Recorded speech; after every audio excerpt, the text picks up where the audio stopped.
什么劲？要铁柱入了仙人门派，出天逆珠，饶你不死！也不是天定的。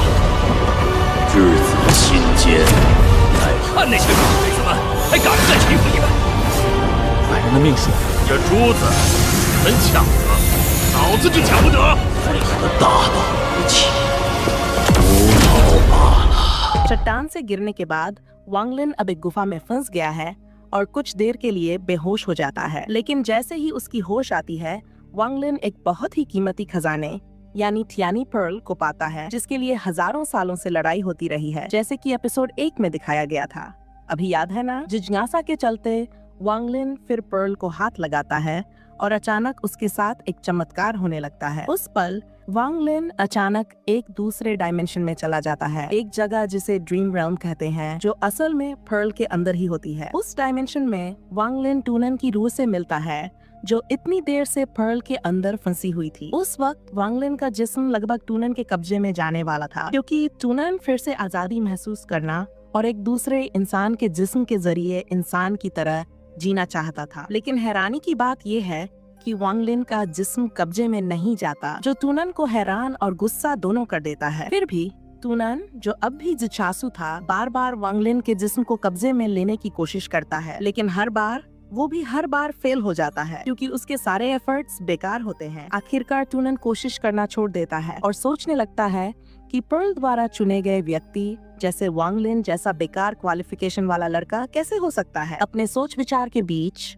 वांगलिन उसके पास जाकर नेगोशिएशन करने की कोशिश करता है और टूनन को परसुएड करता है कि वो उसकी कल्टीवेशन में मदद करे। लेकिन नेगोशिएशन सफल नहीं होती, क्योंकि टूनन मना कर देता है, और वो सीधे सीधे मना करता है सिर्फ वांगलिन के बहुत ही कमजोर क्वालिफिकेशन की वजह से। इसका नतीजा ये होता है कि उनकी मैजिकल मुलाकात खत्म हो जाती है और वांगलिन को पर्ल रेल्म से निकालकर असली दुनिया में भेज दिया जाता है। मैजिकल डायमेंशन से निकलते ही वांगलिन एक बहुत ही पहचानी हुई रोती हुई आवाज सुनता है, जो ज्यादा दूर नहीं है, उस गुफा के पास जहाँ वो फंसा हुआ था। तुरंत वो आवाज के सोर्स के पास जाता है और कितनी हैरानी होती है जब वांगलिन पाता है कि जो शख्स उसका नाम पुकारते हुए रो रहा था, वो असल में उसकी अपनी माँ है। अपनी माँ के अलावा वांगलिन अपने पिता को भी देखता है, जो हेंगयू सेक्ट के सदस्यों के साथ हैं, जो फिर वांगलिन को गुफा से बाहर ले जाते हैं। और ये सामने आता है कि वांगलिन के क्लिफ से गिरने को देखकर सबने ये समझ लिया था कि वांगलिन ने सुसाइड की कोशिश की थी, जो हेंगयू सेक्ट को परेशान कर गया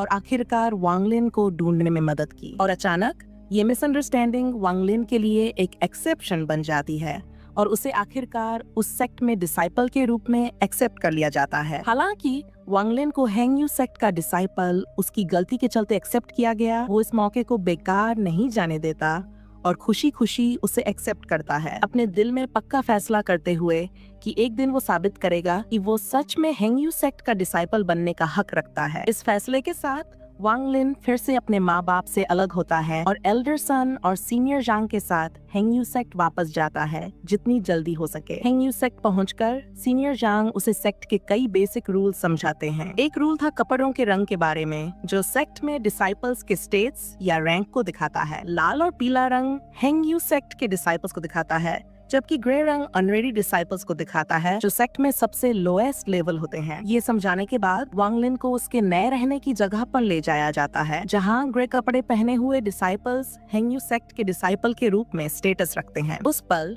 वांगलिन का परिचय सीनियर ल्यू से होता है, जिसका निकनेम येलो वीजल था, कपड़ों के रंग की वजह से। जब वांगलिन उस जगह पर पहुंचता है, उसे कहा जाता है कि अपने सामान को अरेंज करे और अपनी जरूरतों का ख्याल रखे। साथ ही वांगलिन के आने पर दूसरे डिसाइपल्स ने उसका मजाक उड़ाना शुरू कर दिया और बातें करने लगे कि वांगलिन को हेंगयू सेक्ट में इसलिए शामिल किया गया क्योंकि उसने अपनी जान लेने की कोशिश की थी। लेकिन वांगलिन ने उनके मजाक को इग्नोर किया और अपने सामान को जल्दी से ऑर्गेनाइज करने का फैसला किया। उस पल वांगलिन की मदद एक डिसाइपल जंग होने की, जो उसके नए हैबिटेट में अकेला अच्छा साथी बन गया। कुछ देर बाद येलो वीजल यानी सीनियर लू ने डिसाइपल्स को टास्क कार्ड्स बांटे, जिनमें अगले दिन के लिए किए जाने वाले काम लिखे हुए थे। ये टास्क पेपर्स अलग अलग रंग के थे, जो अलग अलग तरह के काम को दिखाते थे। वांग लिन को एक लाल टास्क कार्ड मिला, जो इसका मतलब था कि वांग लिन को हर दिन 10 बैरल पानी ले जाना होगा। टास्क डिस्ट्रीब्यूशन के बाद वांग लिन ने मासूमियत से सीनियर ल्यू से पूछा कि उन्हें कब ट्रेनिंग या कल्टीवेशन का टाइम मिलेगा। पता चला कि ट्रेनिंग के लिए बिल्कुल भी टाइम नहीं था, क्योंकि ग्रे कपड़े पहने सभी डिसाइपल्स हमेशा हाउस होल्ड काम में बिजी रहते थे। उस रात वांग लिन अपने नए एनवायरनमेंट के बारे में अभी भी जिज्ञासु था, तो उसने जांग हू से पूछा कि कई डिसाइपल्स लाल टास्क कार्ड क्यों नहीं लेना चाहते जैसे उसने लिया था। लेकिन जांग हू ने बस इतना कहा कि वांग लिन को कल टास्क शुरू करते ही रीजन समझ आ जाएगा। और अगले दिन वांग लिन कितना शॉक्ड हुआ जब उसने समझा कि 10 बैरल का मतलब असली में 10 सुपर जंबो साइज बैरल ले जाना है। फिर भी वांग लिन के पास प्रोटेस्ट करने का टाइम नहीं था और उसे बस इंस्ट्रक्शंस के हिसाब से काम करना पड़ा। कई दिनों तक हेंग्यू सेक्ट में वाटर कैरियर के रूप में काम करते करते वांग लिन बहुत थक गया, क्योंकि जायंट बैरल्स जिन्हें वो पानी से भर रहा था अभी भी पूरे नहीं भरे थे। ऊपर से वांग लिन के हाथ कैलस्ड होने लगे और दर्द भरे घावों से कवर हो गए। एक पल के लिए वांग लिन ने छोटी सी रेस्ट लेने का फैसला किया और तब उसे थियानी पर्ल याद आई, जो गुफा में उसके घावों को हील कर चुकी थी। फिर उसने सोचा कि पर्ल को दवाई के रूप में यूज करके अपने हाथों के घाव ठीक कर सकता है, बस उसे पानी में भिगोकर। इस मैजिकल एनकाउंटर के बाद वांग लिन और भी ज्यादा मेहनत करने लगता है और साथ ही थियानी पर्ल के चमत्कार को और एक्सप्लोर करता है। उस समय वांग लिन ने पर्ल से भिगा पानी एक फ्लास्क में स्टोर करना शुरू किया, ताकि जब भी उसका शरीर थकने लगे वो उसे पी सके। इस चमत्कारी पानी के साथ वांग लिन अपना काम स्मूथली कर पाता है और टास्क को जल्दी कंप्लीट कर लेता है। लेकिन इस सिचुएशन से सीनियर ल्यू के अंदर शक पैदा हो गया, जो सीक्रेटली हमेशा चाहते थे कि वांग लिन उनके काम को सुपरवाइज करे। शक के चलते एक दिन लिन पर सीनियर ल्यू ने अटैक कर दिया जब वो वाटर कैरियर के रूप में अपना काम कर रहा था। उस वक्त सीनियर ल्यू ने फ्लास्क में रखा हुआ थियानी पर्ल भिगा पानी पकड़ लिया और वांग लिन पर अक्यूज किया कि वो कुछ छुपा रहा है। हालांकि वांग लिन समझ गया था कि सीनियर ल्यू की बात कहाँ जा रही है, जो जरूर पर्ल के एग्जिस्टेंस से जुड़ी थी। लेकिन उस वक्त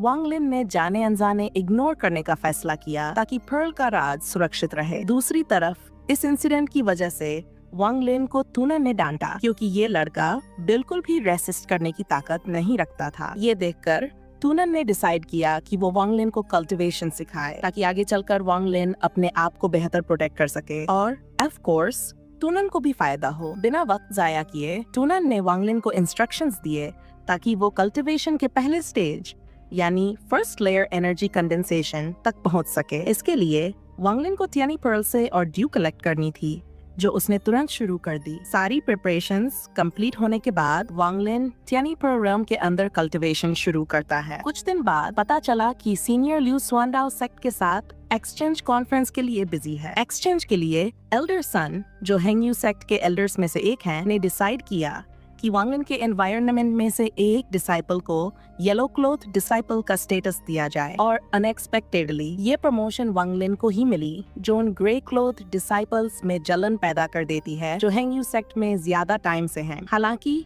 वांग लिन थोड़ा कंफ्यूज था और इतनी जल्दी प्रमोशन की उम्मीद नहीं कर रहा था, फिर भी उसने नॉर्मल बिहेव करने की कोशिश की और पूरी शुक्रगुजारी के साथ प्रमोशन एक्सेप्ट की। उसने तुरंत एल्डर सन का शुक्रिया अदा किया, जिन्होंने उसे एक मैजिकल डोरेमोन बैग दिया जिसमें वैल्यूएबल आइटम्स थे। एक नए डिसाइपल के रूप में सिलेक्शन इवेंट के कुछ ही देर बाद वांग लिन ने अपना बाकी का टाइम थियानी पर्ल realm में ही स्पेंड किया, टूनन की गाइडेंस में कल्टीवेशन और कॉम्बैट स्किल्स इम्प्रूव करने के लिए। उस समय वांग लिन ग्रेविटी टेक्निक मास्टर कर चुका था, जिसे वो मॉर्टल वर्ल्ड में डेंजर्स फेस करते वक्त यूज कर सकता था। थोड़ी देर बाद वांग लिन को बाहर शोर सुनाई दिया, जो जांग हू और सीनियर ल्यू के बीच कॉन्फ्लिक्ट से आया था। उस वक्त सीनियर ल्यू ने जांग हू के वर्क रिजल्ट्स के साथ चीटिंग की, जिसे जांग हू ने प्रोटेस्ट किया और थ्रेटन किया कि वो सीनियर ल्यू के एक्शंस एल्डर्स को रिपोर्ट करेगा। रिपोर्ट होने से बचने के लिए सीनियर ल्यू ने जांग हू को वापस थ्रेटन किया